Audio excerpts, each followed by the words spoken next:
সামনে যে রাস্তাটা দেখতেছেন আপনারা, এই রাস্তাটা গতকালকে প্রচণ্ড পরিমাণে জাম ছিল এই সময়ে বা এর আগেও।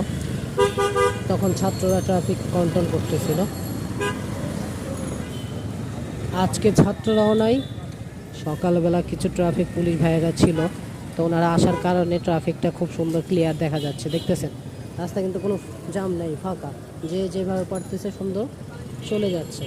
এই যে এই রাস্তাটা পুরোটাই জাম ছিল গত কয়েকদিন ধরেই, যে কয়েকদিন ছাত্ররা ট্রাফিক কন্ট্রোল করছে এই কয়েকদিন প্রচণ্ড পরিমাণে জাম ছিল, মানুষ খুব ভোগান্তির মধ্যে ছিল। এখন মানুষের কিছুটা স্বস্তি ফিরেছে, কারণ একটা সিগন্যালে যদি 20 থেকে 30 জন মানুষ দাঁড়ায়, তাহলে ওই ট্রাফিকটা কন্ট্রোল কীভাবে করবে?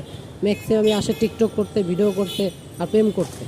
তার কারণে মানুষ খুব সমস্যার মধ্যে ছিল। এখন ট্রাফিক পুলিশ ভাইরা রাস্তায় নামছে, রাস্তাটা খুব সুন্দর ক্লিয়ার সব জায়গায়, ঢাকা শহরের ম্যাক্সিমাম জায়গায়।